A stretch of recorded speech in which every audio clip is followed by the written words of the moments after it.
Subscribe to KC Trichy YouTube channel. Like, share and comment.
தந்தை மகன் தூயாவியாரின் பெயராலே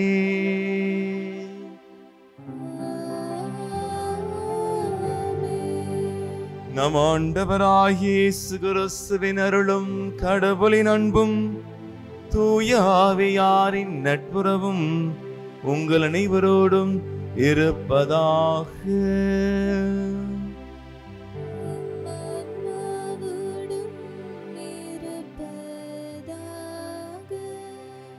இது இயேசுவில் எனக்கு பிரியமான சகோதர சகோதரிகளே, பொதுக்காலத்தின் 15ஆம் ஞாயிற்றுக்கிழமையில் நாம் அனைவரும் அடியெடுத்து வைக்கிறோம்.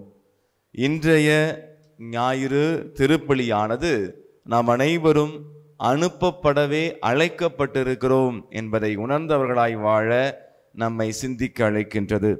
அன்புக்குரியவர்களே, தாயின் கருவில் உருவாகும் முன்பே நான் உன்னை அழைத்திருக்கிறேன் என்று எரேமியா இறைவாக்கில் சொன்ன அதே ஆண்டவர் இன்று உங்களையும் என்னையும் பார்த்து சொல்கிறார், என் அன்பு மகனே, என் அன்பு மகளே, உனக்கென்று நான் ஒரு திட்டம் வைத்திருக்கிறேன், என்னுடைய திட்டத்தை நிறைவேற்றவே நான் உன்னை படைத்திருக்கிறேன் என்று சொல்லி ஆண்டவருடைய அழைப்பை உணர்ந்தவர்களாக, அதிலும் சிறப்பாக இன்றைய முதல் வாசகத்தில் ஆமோஸ் இறைவாக்கினரை ஆண்டவர் இறைவாக்கு உரைக்க அனுப்புகின்றார். நற்செய்தியிலே சீடர்களை இருவராக இயேசு அனுப்புகின்றார். இப்படி அனுப்பப்படுவதற்கு முன்பாக நாம் அனைவரும் தூயோராகவும் மாசற்றோராகவும் இருக்க வேண்டும் என்பதை பவுலடியார் வழியாக ஆண்டவர் அழகாக சொல்லியிருக்கிறார். அதே கருத்தை தான் பேதுரு எழுதிய முதல் திருமுகத்திலே முதல் அதிகாரத்தில் 16வது வசனத்திலே பார்க்கிறோம். நீங்கள் தூயவராயிருங்கள், ஏனெனில் நான் தூயவன். ஆண்டவர் தூயவராயிருக்கிறார். அந்த தூயவரான ஆண்டவருடைய சாயலிலும் உருவிலும் படைக்கப்பட்ட நாம், அந்த தூயவரான ஆண்டவருடைய மூச்சு காற்றை சுவாசிக்கின்ற நாம் அவரை போலவே மாசற்றவர்களாய் வாழ வேண்டும். அன்பு நெஞ்சங்களே, இதோ தியாக திருப்பலியை ஒப்பு கொடுப்பதற்கு முன்பாக நம்முடைய நமது ஆன்மா எந்த அளவுக்கு கரைபடிந்திருக்கிறது என்பதை உணர்ந்தவர்களாக, மாசற்றவர்களாய் தூயவர்களாய் வாழ நாம் இந்த திருப்பலியிலே வேண்டிக் கொள்வோம். அதிலும் சிறப்பாக இந்த தருணத்தில் நமது பாவங்களுக்காக கண்களை மூடி கரங்களை கூப்பி இரக்கத்தின் ஊற்றாகிய ஆண்டவரிடம் நம்முடைய பாவங்கள் குற்றங்குறைகளுக்காக மன்னிப்பு கேட்போம். மாசுபடிந்திருக்கின்ற நமது ஆன்மாவை ஆண்டவர் பரிசுத்தமாக்க வேண்டும் என்று ஜெபிப்போம். திருப்பாடல் ஆசிரியர் வழியாக ஈசோப்பினால் என்னை கழுவீரிலும் ஆண்டவரே, நான் வெண் பனியிலும் தூய்மையாவேன் என்ற இறை வார்த்தைக்கு இணங்க ஆண்டவரிடம் நம்முடைய பாவங்களை கழுவ வேண்டி அவரிடம் மன்றாடுவோம். எல்லாம் வல்ல இறைவனிடமும் சகோதர சகோதரிகளே உங்களிடமும் நான் பாவி என்று ஏற்றுக்கொள்கிறேன். ஏனெனில் சிந்தனையாலும் சொல்லாலும் செயலாலும் கடமையில் தவறியதாலும் பாவங்கள் பல செய்தேன். என் பாவமே, என் பாவமே, என் பெரும் பாவமே. ஆகையால் இப்பொழுதும் கன்னியான புனித மரியாளையும் வானதூதர் புனிதர் அனைவரையும் சகோதர சகோதரிகளை உங்களையும் நம் இறைவனாகிய ஆண்டவரிடம் எனக்காக வேண்டிக் கொள்ள மன்றாடுகிறேன். எல்லாம் வல்ல இறைவன் நம் மீது இரக்கம் வைத்து நம் பாவங்களை எல்லாம் மன்னித்து நம்ம நிலை வாழ்வு களைத்து செல்வாராக.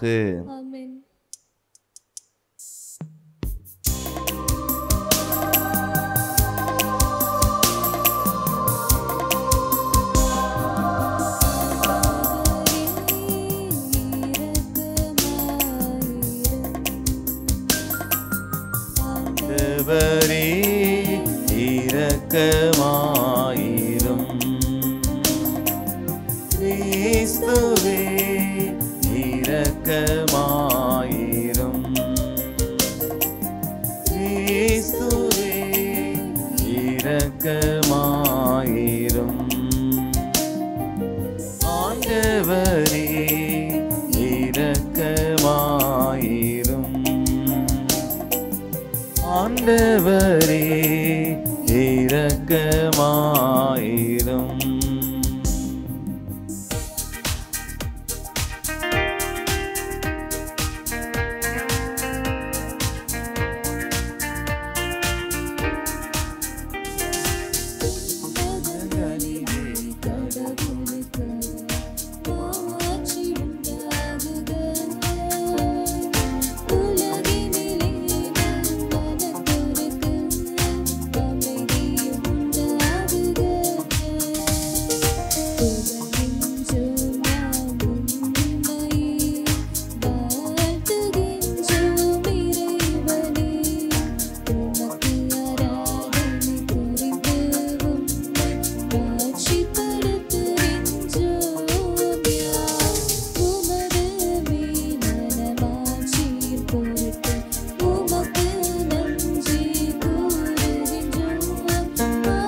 மன்றாடுவோமாக. இறைவா, தவறி நடப்போர் நன்னெறிக்கு திரும்பி வர அவர்களுக்கு உமது உண்மையின் ஒளியை காட்டுகின்றே. கிறிஸ்தவ நம்பிக்கையை கடைபிடிப்போர் அனைவரும் தமது பெயருக்கு பொருந்தாதவற்றை விலக்கவும் ஏற்றவற்றை செயல்படுத்தவும் செய்தருள்வீராக. உம்மோடும் தூயாவியாரின் ஒன்றிப்பில் இறைவனாய் என்றென்றும் வாழ்ந்து ஆட்சி செய்கின்ற எங்கள் ஆண்டவரும் உம்முடைய திருமகனும் ஆகிய இயேசு கிறிஸ்து வழியாக உம்மை மன்றாடுகின்றோம்.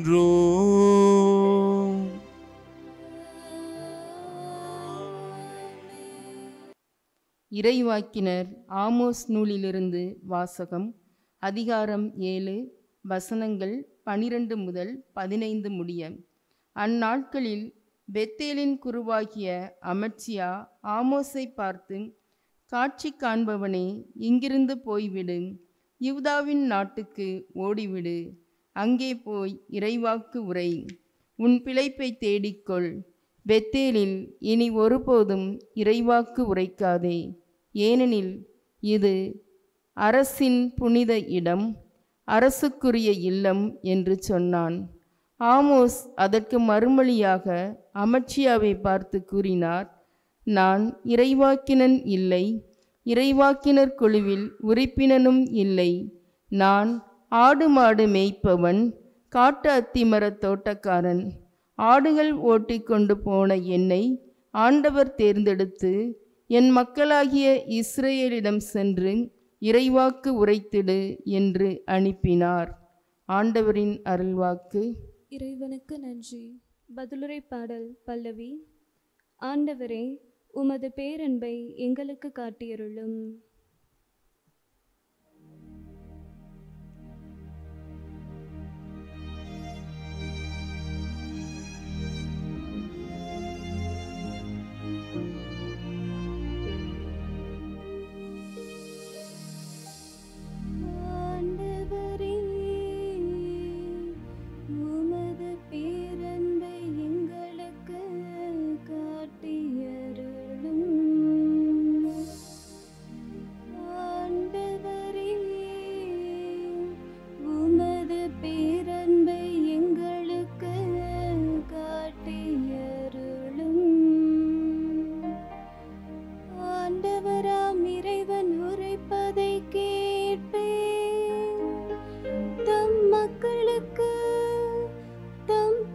மிகு அடியாருக்கு நிறைவாழ்வை அவர் வாக்களிக்கின்றார்.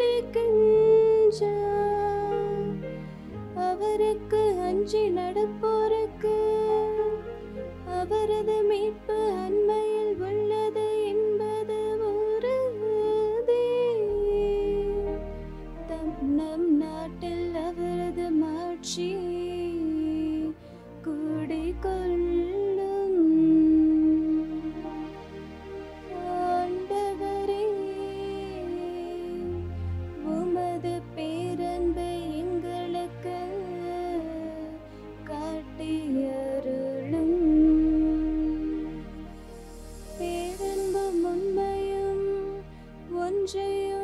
சந்திக்கும் நீதியும் நிறைவாழ்வும் ஒன்றை ஒன்று முத்தமிடும். மண்ணினின்று உண்மை முளைத்தலும் விண்ணினின்று நீதி கீழ் நோக்கும். நல்லதையே ஆண்டவர் அருள்வார், நல்விளைவை நம் நாடு நல்கும். ஆண்டவரே, உமது பேரன்பை எங்களுக்கு காட்டியருளும். ஆண்டவரே, உமது பேரன்பை எங்களுக்கு காட்டியருளும். உலகம் தோன்றுவதற்கு முன்பே கடவுள் நம்மை கிறிஸ்து வழியாக தேர்ந்தெடுத்தார். 2ஆம் வாசகம். திருத்தூதர் பவுல் எபேசியருக்கு எழுதிய திருமுகத்திலிருந்து வாசகம். இயல் 1, இறை வார்த்தைகள் 3-14 வரை. நம் ஆண்டவராகிய இயேசு கிறிஸ்துவின் தந்தையும் கடவுளுமானவர் போற்றி. அவர் விண்ணகம் சார்ந்த ஆவிக்குரிய ஆசி அனைத்தையும் கிறிஸ்து வழியாக நம்மீது பொழிந்துள்ளார். நாம் தூயோராகவும் மாசற்றோராகவும் தம் திருமுன் விளங்கும்படி உலகம் தோன்றுவதற்கு முன்பே கடவுள் நம்மை கிறிஸ்து வழியாக தேர்ந்தெடுத்தார். அவர் நம்மை இயேசு கிறிஸ்துவின் மூலம் தமக்கு சொந்தமான பிள்ளைகளாக்கிக் கொள்ள அன்பினால் முன்குறித்து வைத்தார். இதுவே அவரது விருப்பம், இதுவே அவரது திருவுளம். இவ்வாறு தம் அன்பார்ந்த மகன் வழியாக நம்மீது ஒப்புரவற்ற அருளை பொழிந்தள்ளியதால் அவரது புகழை பாடுகிறோம். கிறிஸ்து இரத்தம் சிந்தி தம் அருள் வளத்திற்கு ஏற்ப நமக்கு மீட்பளித்துள்ளார். இம்மீட்பால் குற்றங்களிலிருந்து நாம் மன்னிப்பு பெறுகிறோம். அந்த அருளை அவர் நம்மில் பெருகச் செய்து அனைத்து ஞானத்தையும் அறிவுத்திறனையும் தந்துள்ளார். அவர் தமது திருவுளத்தின் மறைபொருளை நமக்கு தெரிவுபடுத்தியுள்ளார். இது கிறிஸ்து வழியாக கடவுள் விரும்பி செய்த தீர்மானம். கால நிறைவில் விண்ணினுள்ளவை மண்ணினுள்ளவை அனைத்தையுமே கிறிஸ்துவின் தலைமையில் ஒன்று சேர்க்க வேண்டும் என்ற திட்டமே அம்மறைபொருள். கடவுள் தமது திருவுளத்தின் திட்டத்தின்படி அனைத்தையும் செயல்படுத்தி வருகிறார்.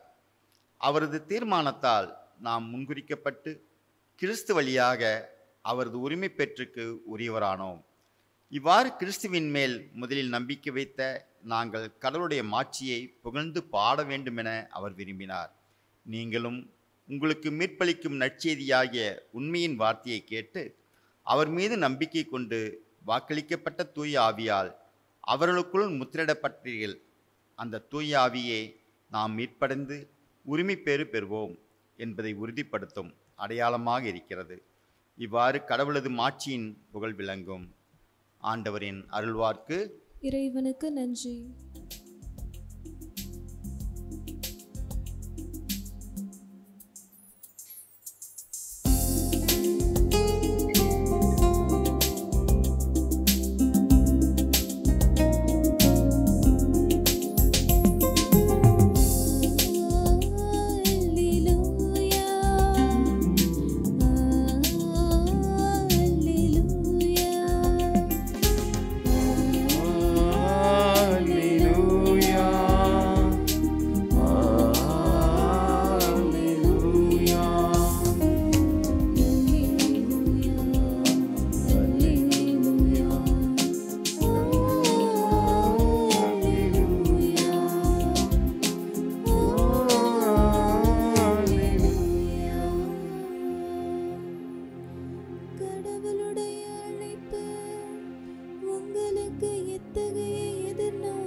ஆண்டவர் உங்களோடு இருப்பாராக.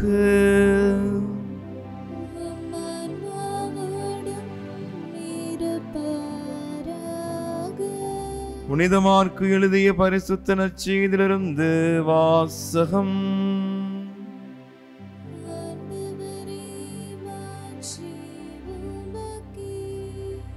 மார்க்கு நற்செய்தி இயல் 6 இறை திருவசனங்கள் 7 முதல் 13 முடிய. அக்காலத்தில் இயேசு 12 தம்மிடம் வரவழைத்து அவர்களை இருவராக அனுப்பத் தொடங்கினார். அவர்களுக்கு தீய ஆவிகள் மீது அதிகாரம் அளித்தார். மேலும் பயணத்திற்கு கைத்தடி தவிர உணவு, பை, இடைக்கச்சையில் செப்பு காசு முதலிய வேறு எதையும் நீங்கள் எடுத்துக்கொண்டு போக வேண்டாம்.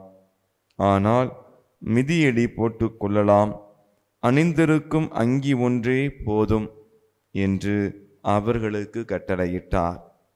மேலும் அவர், நீங்கள் எங்கேயாவது ஒரு வீட்டுக்குள் சென்றால் அங்கிருந்து புறப்படும் வரை அவ்வீட்டிலேயே தங்கியிருங்கள். உங்களை எந்த ஊராவது ஏற்றுக்கொள்ளாமலோ உங்களுக்கு செவி சாய்க்காமலோ போனால் அங்கிருந்து வெளியேறும் பொழுது உங்கள் கால்களில் படிந்துள்ள தூசியை உதறிவிடுங்கள். இதுவே அவர்களுக்கு எதிரான சான்றாகும் என்று அவர்களுக்கு கூறினார். அப்படியே அவர்கள் புறப்பட்டு சென்று மக்கள் மனம் மாற வேண்டுமென்று பறைசாற்றினார்கள். பல பேய்களை ஓட்டினார்கள். உடல் நலமுற்றோர் பலரை எண்ணெய் பூசி குணப்படுத்தினார்கள். ஆண்டவரின் அருள்வாக்கு. கிறிஸ்துவே, உமக்கு புகழ்.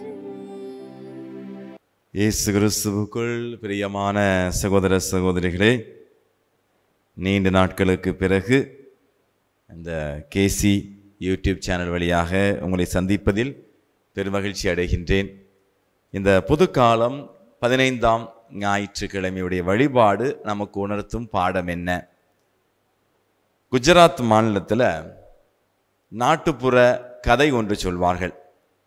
அதாவது அந்த ஊரிலேயே மிகவும் ஏழ்மையான ஒரு சுவாமிஜி துறவி வாழ்ந்து வந்தார். அவருக்கென்று குடிசை இல்லை, மாளிகை இல்லை. எனவே அவர் ஒரு மரத்தடியில் படுத்திருப்பார். அவருக்கென்று ஒரு சொத்து இருந்ததென்றால் அது அவர் அணிந்திருந்த அந்த காவி வேட்டி. காவி வேட்டியை மாத்திரம், ஒரு காவி துண்டையும் அணிந்து தினந்தோறும் ஜெபத்தில் நிலைத்திருப்பார். எனவே அந்த முனிவரை, அந்த சுவாமிஜியை பார்ப்பதற்கு அநேக மக்கள் வந்து அவருடைய ஆசீர்வாதத்தை பெற்று செல்வார்கள். அப்படி அவர்கள் விண்ணப்பத்தோடு வரும் பொழுது இவர் ஆசீர்வதிப்பதனால் அந்த விண்ணப்பம் கேட்கப்படும் என்று சொல்லி அநேக நபர்களுக்கு அறிந்த ஒரு முனிவராக அவர் மாறியிருந்தார். காலம் சென்றது. அவர் மரத்தடியில் ஒரு இரவில் படுத்திருந்த பொழுது அவர் அணிந்திருந்த அந்த காவி வேட்டியை ஒரு எலி கடித்து விட்டது. எனவே அந்த வேட்டியில் ஒரு ஓட்டை வந்து விட்டது.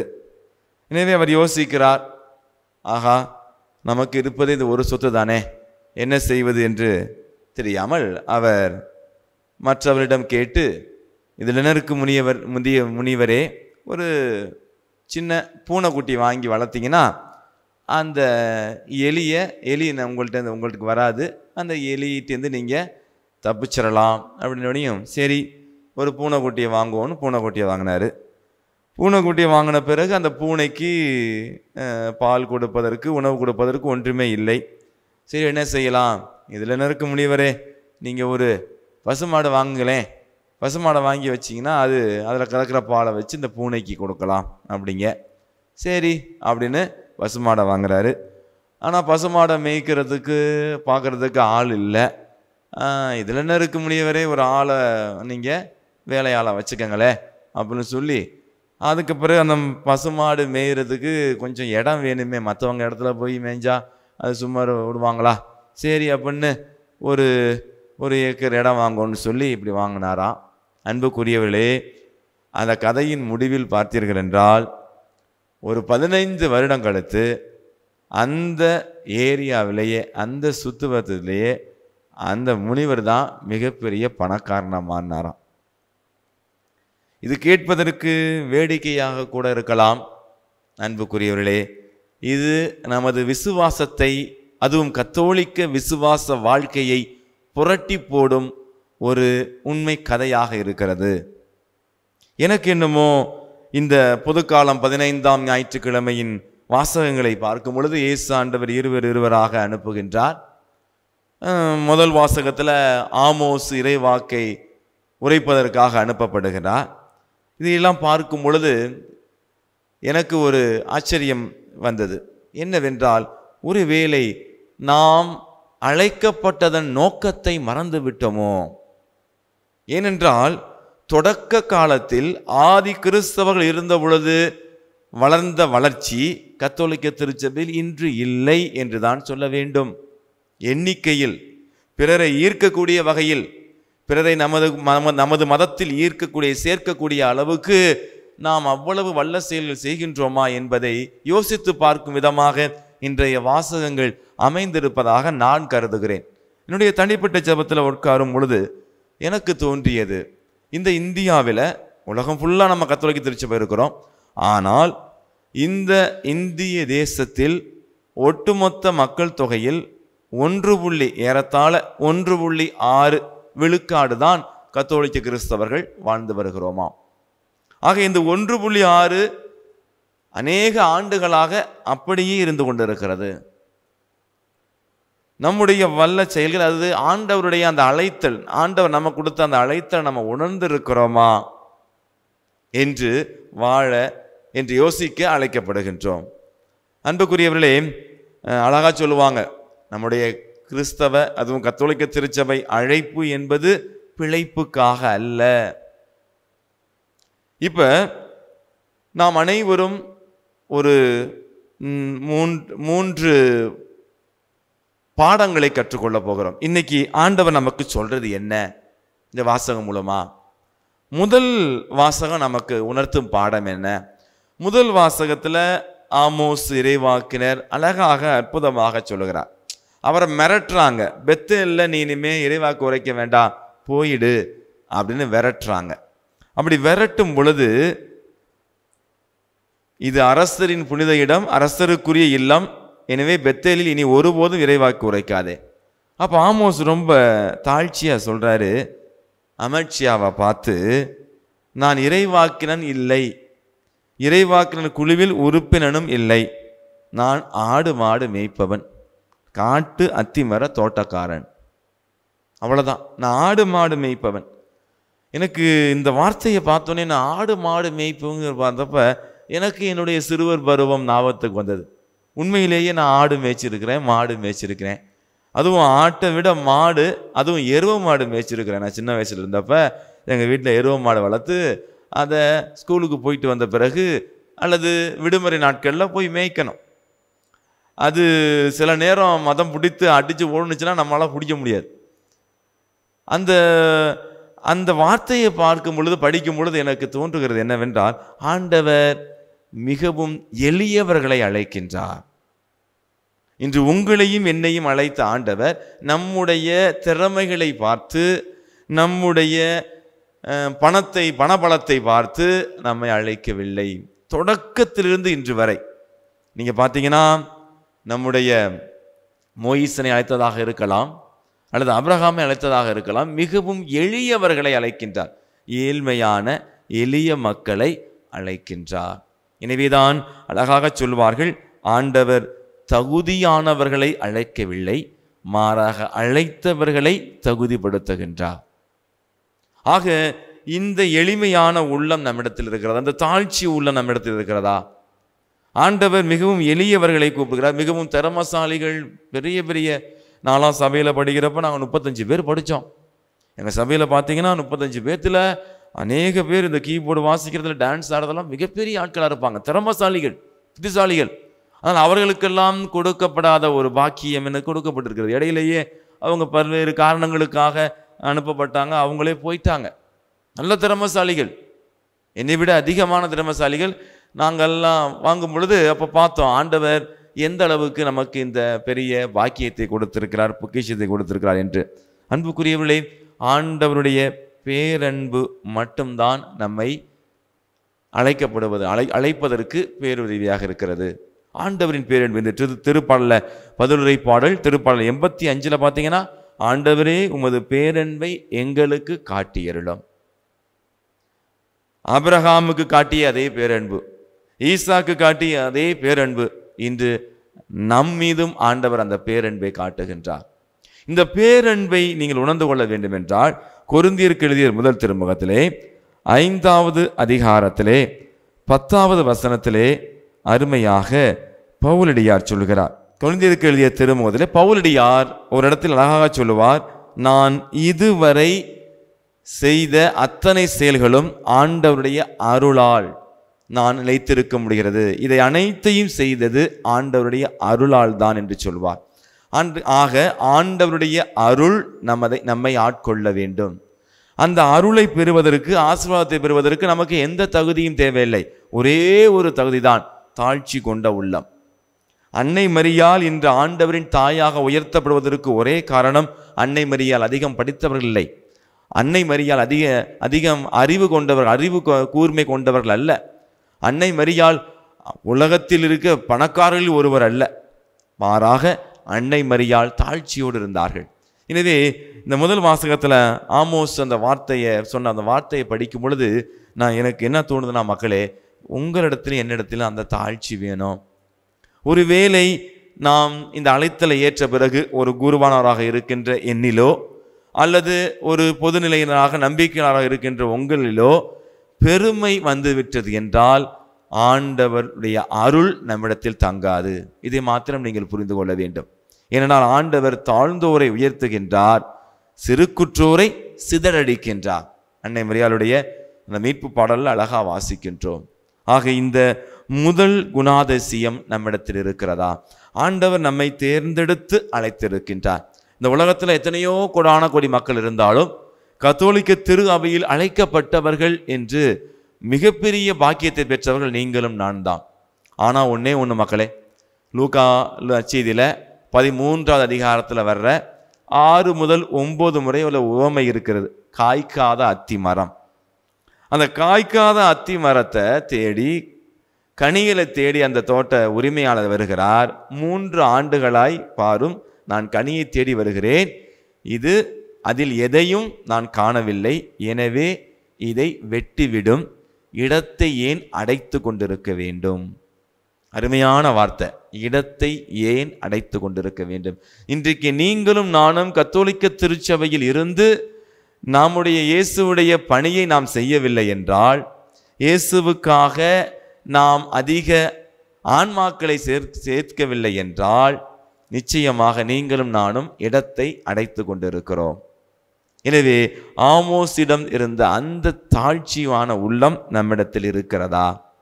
இரண்டாவது, இந்த ஆண்டவரால் அழைக்கப்பட்ட நம்மிடத்தில் இருக்க வேண்டியது இறை பராமரிப்பு, இறைவன் மேல் உள்ள நம்பிக்கை.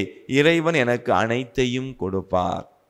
எனவேதான் இன்றைய நற்செய்தியில் நாம் பார்க்கிறோம், ஆண்டவர் தன்னுடைய சீடர்களிடம் சொல்கிறார், பயணத்திற்கு கைத்தடி தவிர உணவு, பை, இடைக்கச்சையில் செப்பு காசு வேற எதையும் எடுக்க வேண்டாம்.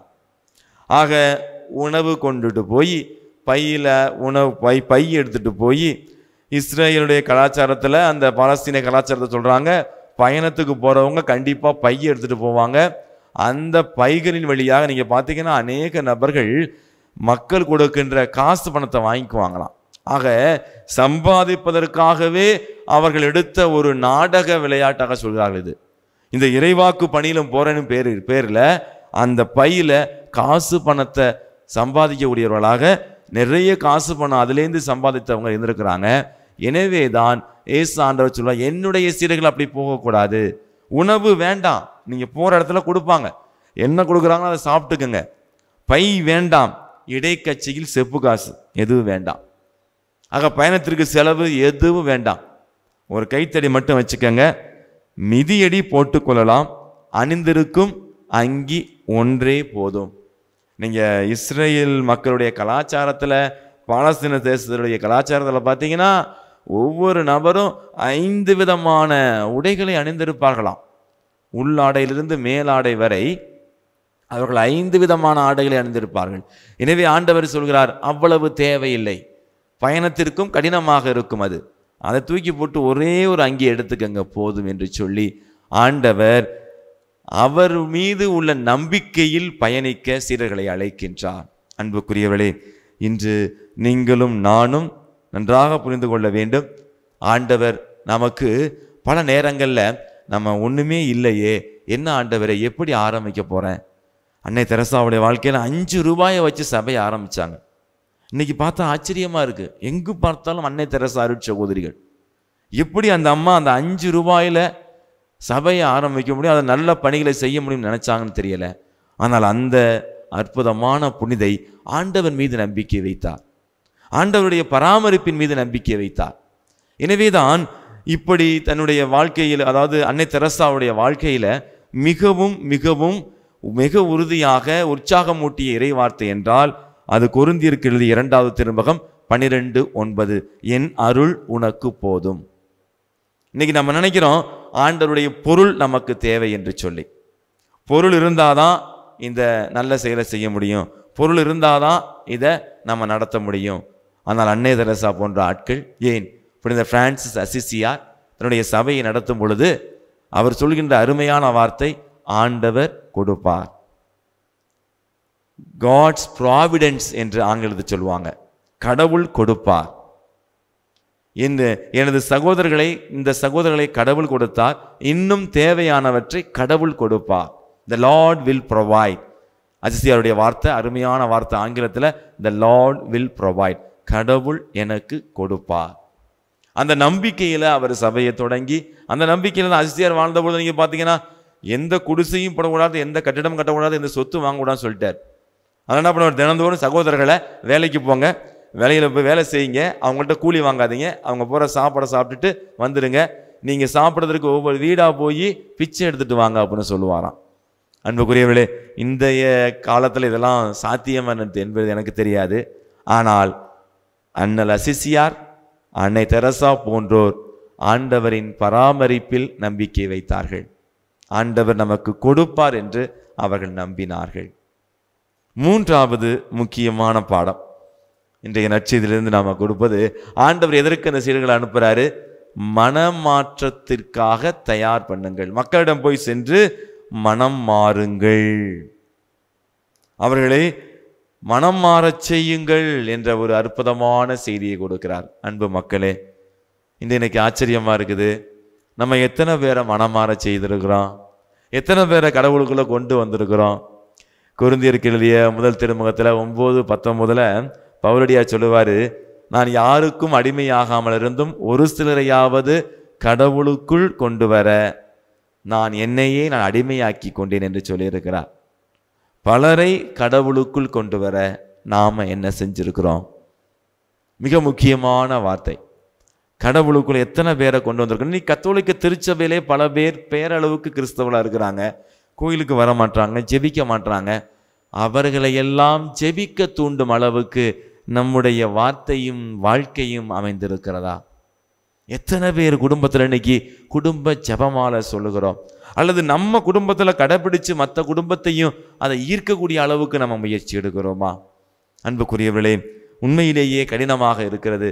உண்மையிலேயே சொல்ல போனால் என்னுடைய ஒரு குருவானவராக நான் நினைக்கிறேன், பதுவை அந்தோணியாரெல்லாம் ஒரு நாளைக்கு 20,000 பேர் கேட்டு மனம் திரும்புகிற அளவுக்கு பிரசங்கம் வச்சிருக்காரு. வீதி வீதியாக போய் பிரசங்கம் வச்சிருக்காரு. அதுவும் இன்னைக்கு பதுவை நகர் புனித அந்தோணியான்னு சொல்றதுக்கு காரணம், அந்த பதுவா நகரில் அவர் நிகழ்த்திய அற்புதங்கள். மிகப்பெரிய பல்கலைக்கழகம், ஐரோப்பிய நகரிலே அதுதான் மிக புகழ் வாய்ந்த பல்கலைக்கழகமா. அந்த பல்கலைக்கழகத்தில் இருக்கின்ற பேராசிரியர்கள், மாணவர்கள் எல்லாம் மெத்த படித்தவர்கள் என்பதற்காக அவர்கள் தங்களுடைய நடத்தையில் சரியில்லாதவர்களாக மிகப்பெரிய பாவங்களை, மோசமான பாவங்களை, கற்பழிப்பு, களவு போன்ற அநேக பாவங்களை செய்து வந்தார்களாம். எனவே ஆயர் பதுவை அந்தோணியாரை அழைத்து அந்த மக்களை மனம் திருப்பும் அளவுக்கு நீ போதித்து வா என்று அனுப்புகிறார். தொடக்கத்தில் போகும்பொழுது அவருக்கு எதிர்ப்பு அதிகம் இருந்ததாம். யாருமே அவருடைய மறைவுரையை கேட்க வரவில்லையாம். ஆனால் தொடர்ந்து கடவுள் மீது நம்பிக்கை வைத்து அவர் போதிக்க ஆரம்பிக்கிறார். வேடிக்கை பார்ப்பதற்காக, டைம் பாஸுக்காக வந்து அந்தோணியாருடைய பிரசங்கத்தை கேட்கலாம் அப்படின்னு வந்திருக்கிறாங்க அந்த மெத்த படித்த மேதைகள், அந்த பேராசிரியர்கள், மாணவர்கள் எல்லாம். கொஞ்சம் கொஞ்சமாக அவருடைய உள்ளத்தை இறை வார்த்தை தூண்டியது, உள்ளத்தில் ஒரு வருத்தத்தை ஏற்படுத்தியது. பிற்பாடு அவர்கள் அனைவருமே பதுவை அந்தோணியாரிடம் வந்து நல்ல பாவ சங்கீதனம் செய்ய வேண்டும் என்று சொல்லி நல்ல பாவ மன்னிப்பு பெற்று அதன் பிறகு அவர்கள் நல்ல கத்தோலிக்க கிறிஸ்தவர்களாக வாழ்ந்தார்கள் என்று சரித்திரம் சொல்கிறது. அன்புக்குரியவர்களே, இன்று நம்ம வாழ்க்கையை பார்த்து நம்ம பேச்சை கேட்டு 4 பேர் மனம் திரும்புகிற அளவுக்கு நாம் மாறி இருக்கிறோமா? கொஞ்சம் யோசித்து பார்ப்போம். மக்களே, ஆண்டவருக்காக, இயேசுவுக்காக ஆன்மாக்களை சம்பாதிப்பதற்காகத்தான் ஆண்டவர் நம்மை அழைத்திருக்கின்றார். எனவே அழகான அற்புதமான இந்த 3 கருத்துக்களை நாம் உள்வாங்கிக் கொள்வோம். முதல் கருத்து, ஆண்டவரால் அழைக்கப்பட்ட நாம் அதற்கு தகுதி ஆனவர்கள் அல்ல என்பதை உணர்ந்து கொள்ள வேண்டும். என் இறைவா, என்னை ஏன் அழைத்தாய், பின்னே வா என்று ஏன் மொழிந்தாய், தகுதியில்லா ஏழைக்கிந்த தகுதியை ஏன் அளித்தாய், என் தலைவா என்னை ஏன் அழைத்தாய், பின்னே வாவென்று ஏன் மொழிந்தாய். ஆக நம்ம தகுதி இல்லை, இருந்தாலும் கடவுள் அழைச்சிருக்காரு. ஆண்டவரே உமக்கு நன்றி என்று சொல்லக்கூடிய மக்களாக இருக்கிறோமா? இரண்டாவது மனநிலை, ஆண்டவர் நிச்சயம் நமக்கு தன்னுடைய பராமரிப்பை கொடுப்பார்.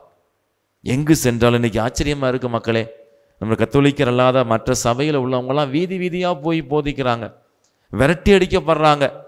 எனக்கு தெரிஞ்ச ராமேஸ்வரத்தில் தங்கச்சி மடங்குற ஒரு கிராமத்தில் அந்த பங்கில் ஒரு அம்மா வந்து சொல்கிறாங்க, என்னுடைய மகன் ஃபாதர் நல்லா பக்தியாக இருந்தான் ஃபாதர், நம்ம இந்த கோயிலில் தான் இருந்துக்கிட்டு இருந்தான். ஆனால் திடீர்னு ஏதோ ஒரு சபை போய் சேர்ந்து நார்த் இந்தியாவில் இப்போ சாப்பிட்ற சாப்பாட்டுலேருந்து இருக்கிற இடம் வரைக்கும் கஷ்டப்பட்டு இருக்கிறான் சாமி.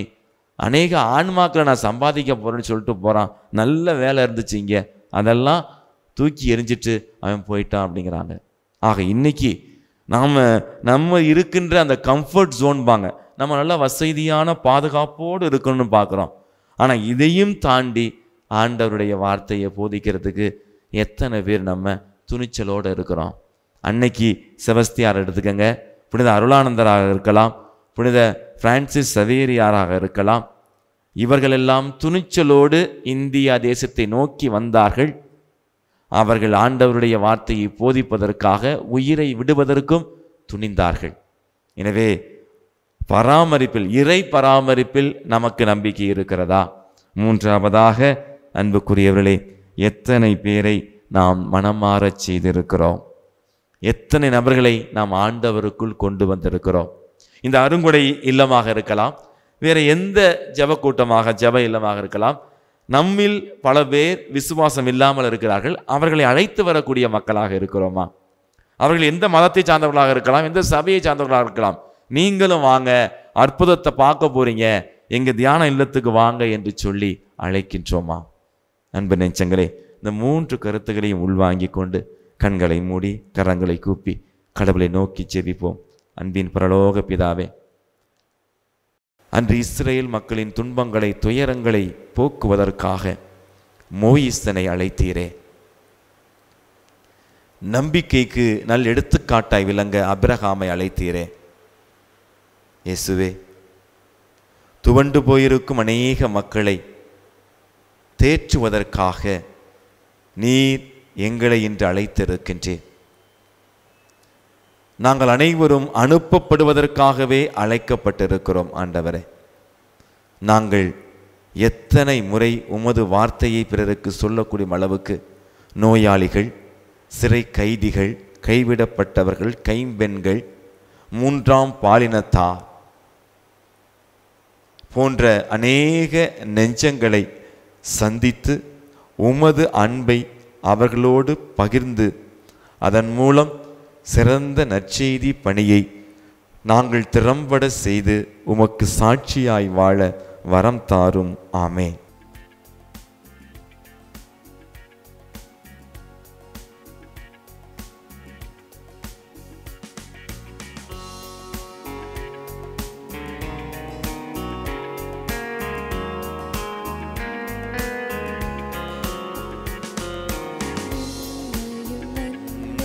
படைத்தவராம் கடவுள் ஒருவர் இருக்கின்றார்.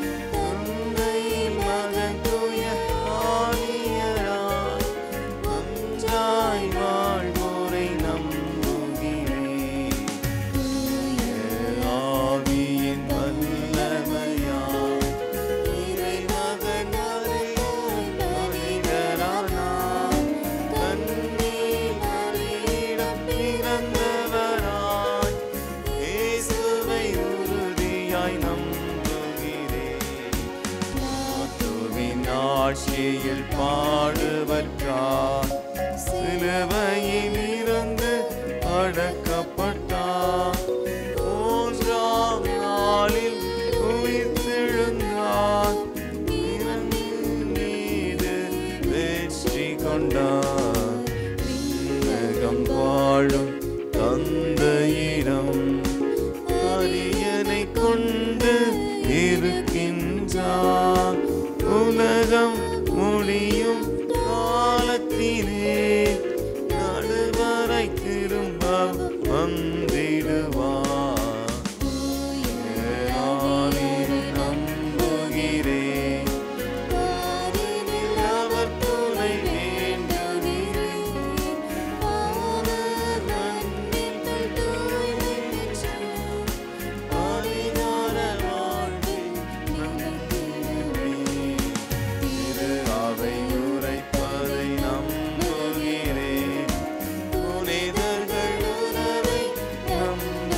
அன்புக்குரிய சகோதர சகோதரிகளே, என்னுடையதும் உங்களுடையதுமான தரப்பலி எல்லாம் தந்தையாகிய இறைவனுக்கு ஏற்றதாகும்படி மன்றாடுங்கள். ஆண்டவர் தமது பேரின் புகழ்ச்சிக்காகவும் மாட்சிக்காகவும் நமது நன்மைக்காகவும் புனித திரு அவை அனைத்தின் நலனுக்காகவும் உமது கையிலிருந்து இப்பலியை ஏற்றுக்கொள்வாராக. ஆண்டவரே, உம்மை நோக்கி மன்றாடும் திரு அவையின் காணிக்கைகளை கண்ணோக்கி அருளும். உம் நம்பிக்கையாளர் புனிதத்தில் வளர உதவும் உணவாக இவற்றை மாற்றி அருள்வீராக. எங்கள் ஆண்டவராகிய கிறிஸ்து வழியாக உம்மை மன்றாடுகின்றோம்.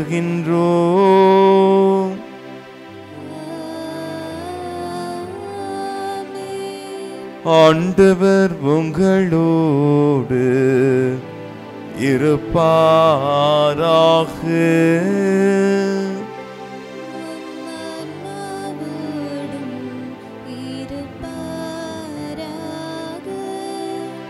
இதயங்களை மேலே எழுப்புங்கள்.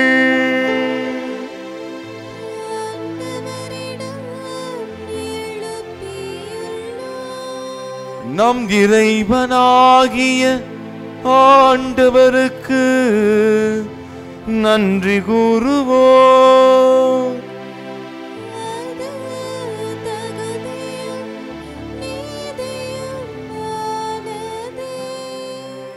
ஆண்டவரே, தூயவரான தந்தையே, என்றுமுள்ள இல்லாமல்ல இறைவா, எங்கள் ஆண்டவராகிய கிறிஸ்து வழியாக என்னாலும் எவ்விடத்திலும் நாங்கள் உமக்கு நன்றி செலுத்துவது மெய்யாகவே தகுதியும் நீதியும் ஆகும். எங்கள் கடமையும் மீட்புக்குரிய செயலும் ஆகும்.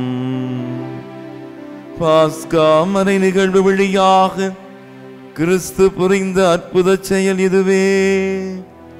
தேர்ந்தெடுக்கப்பட்ட வழிமரபினர், அரச குருக்களின் குரு கூட்டத்தினர், புனித மக்களினத்தார் அவரது உரிமை சொத்தான மக்கள் எனும் ஆட்சியை நாங்கள் இப்பொழுது அடையுமாறு எங்களை பாவத்திலிருந்தும் சாவின் பிடியிலிருந்தும் அழைக்க அவர் திருவுளம் ஆனார். இவ்வாறு இருளிலிருந்து உமது வியத்தகு ஒளிக்கு அழைக்கப்பட்ட நாங்கள் உமது வல்லமையை எங்கும் எடுத்துரைக்க செய்துள்ளினார். ஆகவே வானதூதர் முதன்மை வானதூதரோடும் அரியணையில் அமர்வோர் தலைமை தாங்குவோரோடும் வான்படைகளின் அணிகள் அனைத்தோடும் சேர்ந்து நாங்கள் உமது மாட்சியை புகழ்ந்து பாடி முடிவின்றி பாடுவதாவது: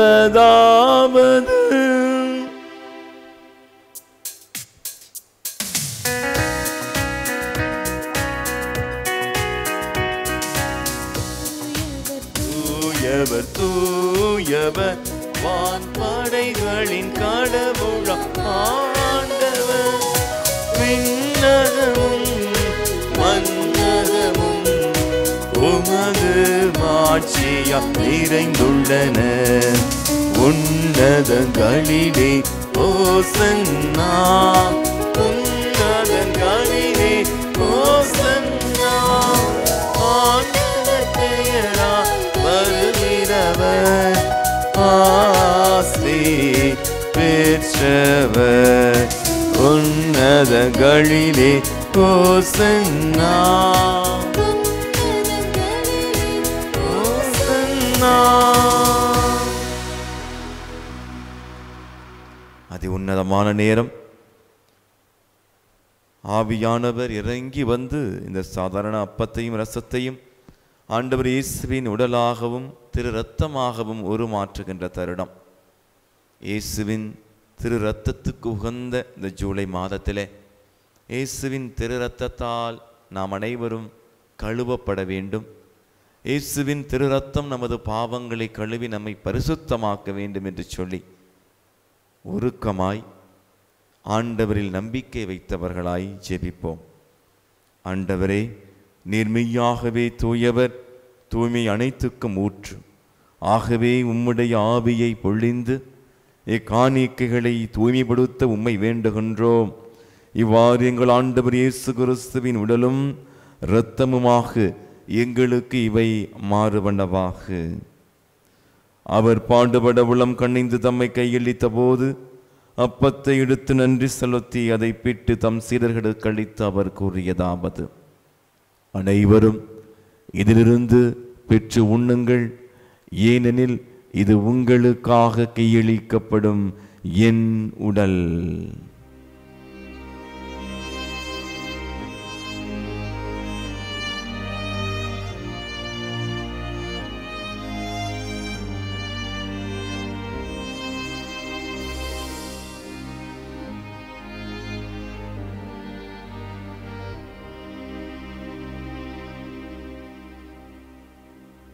அவ்வண்ணமே இரவு விருந்தை அருந்திய பின் கிண்ணத்தையும் எடுத்து மீண்டும் உமக்கு நன்றி கூறி தம் சீடர்களுக்கு அளித்து அவர் கூறியதாவது: அனைவரும் இதிலிருந்து பெற்று பருகுங்கள், ஏனெனில் இது புதிய நிலையான உடன்படிக்கைக்குரிய என் இரத்தத்தின் கிண்ணம். இது பாவ மன்னிப்புக்கென்று உங்களுக்காகவும் பலருக்காகவும் சிந்தப்படும். இதை என் நினைவாக செய்யுங்கள்.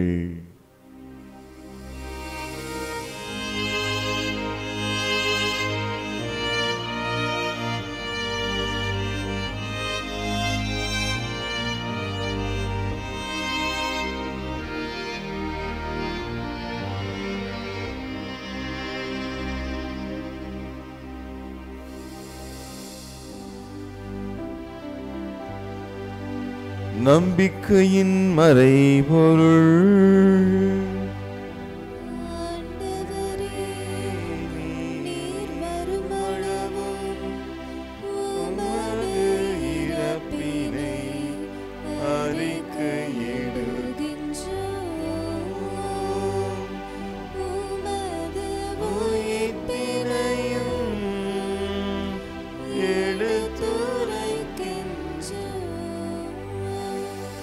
ஆகவே ஆண்டவரே, நாங்கள் கிறிஸ்துவின் இறப்பினையும் உயிர்ப்பினையும் நினைவு கூர்ந்து வாழ்வு தரும் அப்பத்தையும் மீட்பளிக்கும் கிண்ணத்தை உமக்கு ஒப்புக் கொடுக்கின்றோம்.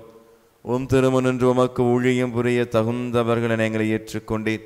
எனவே உமக்கு நன்றி செலுத்துகின்றோம். மேலும் கிறிஸ்துவின் உடலிலும் இரத்தத்திலும் பங்கு கொள்ளும் எங்களை தூய ஆவியார் ஒன்று சேர்க்க வேண்டுமென உம்மை தாழ்மையுடன் மன்றாடுகின்றோம். ஆண்டவரே, உலகெங்கும் பரவியிருக்கும் ஒரு திரு அவை நினைவு கூர்ந்தருளம். எங்கள் திரு தந்தை பிரான்சிஸ், எங்கள் ஆயர் ஆரோக்கியராஜ், எல்லா திரு நிலையினராகிய அனைவரோடும் உமது திரு அவை அன்பில் நிறைவு பெறச் செய்திருளம். ஆண்டவரே, இந்த இணையதளத்தின் வழியாக இந்த திருப்பலியில் பங்கெடுத்து அநேக விண்ணப்பங்களோடு எதிர்பார்ப்புகளோடு ஏக்கத்தோடு உம்மிடம் ஜெபிக்கின்ற அத்தனை சகோதர சகோதரிகளுடைய ஜபங்களையும் கண்ணோக்கி பார்ப்பீராக. நீர்தாமே எங்களை உமது திருவுளத்திற்கேற்ப உமது திட்டத்தை நிறைவேற்ற அழைத்திருக்கின்றீர். ஆமோஸை அழைத்தது போல, 12 சீடர்களை அழைத்தது போல எங்களையும் நீர் அழைத்திருக்கின்றீர் என்பதை உணர்ந்து எங்களால் இயன்றவரை நாங்கள் உமக்கு சாட்சியாய் வாழ ஆண்டவரே தொடர்ந்து எங்களுடைய தனிப்பட்ட வாழ்க்கையை ஆசீர்வதித்து நாங்கள் பேசுவதிலும் செயல்படுவதிலும் உம்மை வெளிப்படுத்தக்கூடிய மக்களாக, உமது உருவிலும் சாயலிலும் படைக்கப்பட்ட நாங்கள் உம்மை போலவே பிறரை அன்பு செய்து வாழ, பிறரை மன்னித்து வாழ, நற்செய்தியை பறைசாற்றி வாழ அருள் புரிவீராக. மேலும் உயிர்த்தலும் எதிர்நோக்குடன் தீர்கொள்ளும் எங்கள் சகோதர சகோதரிகளையும், யாரும் நினையாத ஆன்மாக்களையும், உத்தருகிற ஸ்தலத்தில் இருக்கிற ஆன்மாக்களையும், இறந்தோர் அனைவரையும் இரக்கத்துடன் நினைவு கூர்ந்து உமது திருமக ஒளியின் ஒளியேற்றருளம் எங்கள் அனைவர் மீதும் இரக்கமாயிரும். கடவுளின் கண்ணை தாயான மாட்சிமிக்க மரியாள், அவருடைய கணவரான புனித யோசேப்பு, புனித திருத்தூதர்கள், இவ்வுலகிலும் ஒக்குவந்தவராய் இருந்த புனிதர் அனைவரோடும் நாங்கள் நிலை வாழ்வில் பங்கு கொள்ளும் தகுதி பெற்று திருமகன் இயேசு கிறிஸ்து வழியாக உம்மை புகழ்ந்தேத்தும் வரமருள உம்மை மன்றாடுகின்றோம்.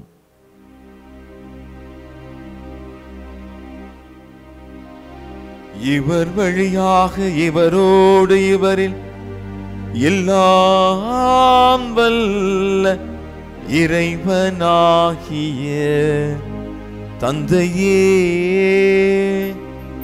தூய ஆவியாரின் ஒன்றிப்பில் எல்லா புகழும் ஆட்சியும் என்றென்றும் உமக்கு உரியதே.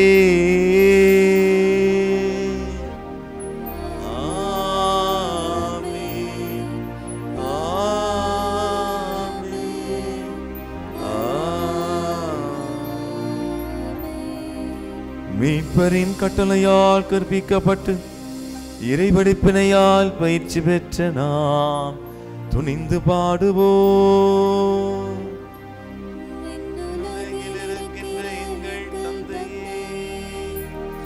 உமது பெயர் தூயது என போற்ற பெறுக. உமது ஆட்சி வருக. உமது திருவுளம் விண்ணுலகில் நிறைவேறுவது போல மண்ணுலகிலும் நிறைவேறுக. எங்கள் அன்றாட உணவை இன்று எங்களுக்கு தாரும். எங்களுக்கு எதிராக குற்றம் செய்தோரை நாங்கள் மன்னிப்பது போல எங்கள் குற்றங்களை மன்னியும். எங்களை சோதனைக்கு உட்படுத்தாதேயும், தீமையிலிருந்து எங்களை விடுவித்தருளும். ஆண்டவரே, தீமை அனைத்திலிருந்தும் எங்களை விடுவித்து எங்கள் வாழ்நாளில் அமைதியை கனிவுடன் அருள உம்மை மன்றாடுகின்றோம். உமது இரக்கத்தின் உதவியால் நாங்கள் பாவத்திலிருந்தும் பாவத்திற்கு ஏதுவான அலகையின் எல்லாவிதமான சூழ்ச்சிகளிலிருந்தும் பாவ நாட்டங்களிலிருந்தும் எப்போது விடுதலை பெற்று யாதொரு கலக்கமுமின்றி நலமாய் இருப்போமாக. நாங்கள் எதிர்நோக்கி இருக்கும் பேரின்பத்துக்காகவும் என் மீட்பராகிய இயேசு கிறிஸ்துவின் வருகைக்காகவும் மகிழ்ச்சியுடன் எதிர்பார்த்திருக்கின்றோம். ஏனெனில் ஆட்சியும் வல்லமையும் மாட்சியும் என்றென்றும் உரியதே. அன்பு நெஞ்சங்களே, உலக அமைதிக்காகவும் நமது குடும்பத்தின் அமைதிக்காகவும் கண்களை மூடி கரங்களை கூப்பி ஜெபிப்போம். ஆண்டவரே இயேசு கிறிஸ்துவே, அமைதியை உங்களுக்கு வெற்றிச் செல்கிறேன், என் அமைதியை உங்களுக்கு அளிக்கின்றேன் என்று திருத்தூதர்களுக்கு மொழிந்தீரே. எங்கள் பாவங்களை பாராமல் உமது திரு அவையின் நம்பிக்கையை கண்ணோக்கி எங்களுக்கு அமைதியையும் ஒற்றுமையும் அளித்தருள்வீராக. என்றென்றும் வாழ்ந்து ஆட்சி செய்கின்றவர் நீரே. ஆமென். ஆண்டவருடைய அமைதி உங்களோடு என்றும் இருப்பதாக, உம் ஆன்மாவோடும் இருப்பதாக. ஒருவருக்கொருவர் கடவுள் கொடுத்த அமைதியை பகிர்ந்து கொள்வோம். உலகின் பாவங்களை போக்கும் இறைவனின் செம்மறியே, எங்கள் மேல் இரக்கமாயிரம். உலகின் பாவங்களை போக்கும் இறைவனின் செம்மறியே, எங்கள் மேல் இரக்கமாயிரம். உலகின் பாவங்களை போக்கும் இறைவனின் செம்மறியே, எங்களுக்கு அமைதியை அளித்தருளும்.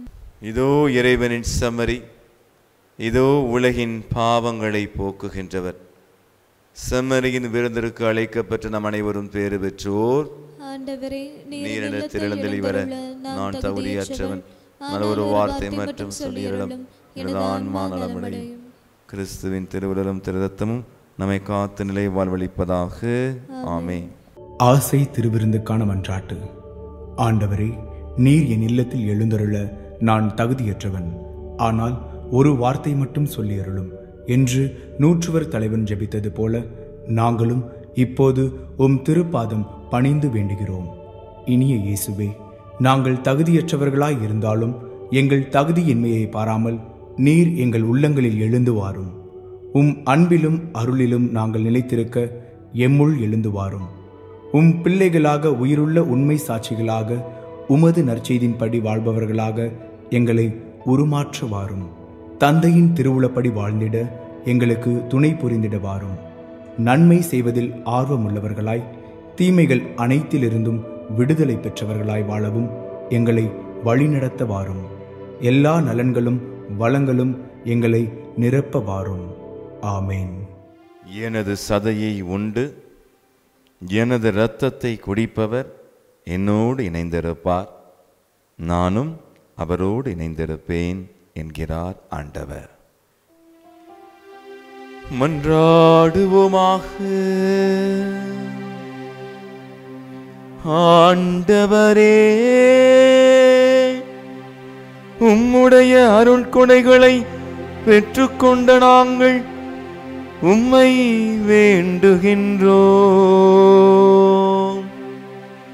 இவ்வாறு இம்மறை நிகழ்வுகளில் நாங்கள் அடிக்கடி பங்கேற்பதால் அவற்றின் மீட்பு அளிக்கும் பயன் எங்களில் வளரச் செய்வீராக. எங்கள் ஆண்டவராகிய கிறிஸ்து வழியாக உம்மை மன்றாடுகின்றோம்.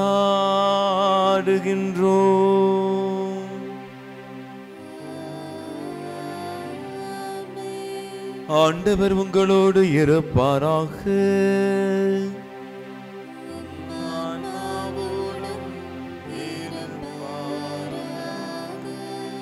எல்லாம் வல்ல இறைவன் தந்தை மகன் தூயாவியார் உங்களை ஆசீர்வதிப்பாராக.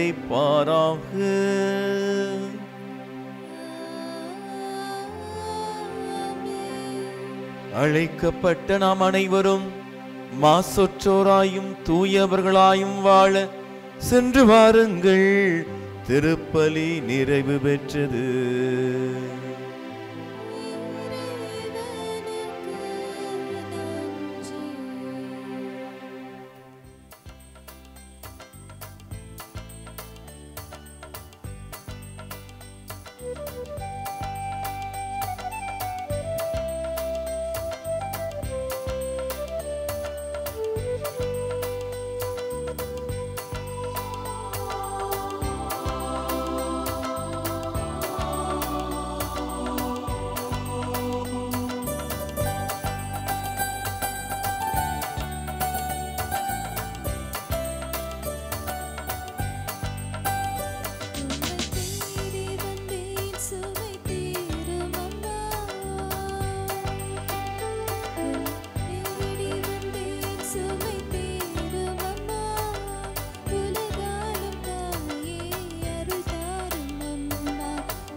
தந்தை மகன் தூய ஆவியாரின் பெயராலே ஆமென். Subscribe to KC Trichy YouTube channel.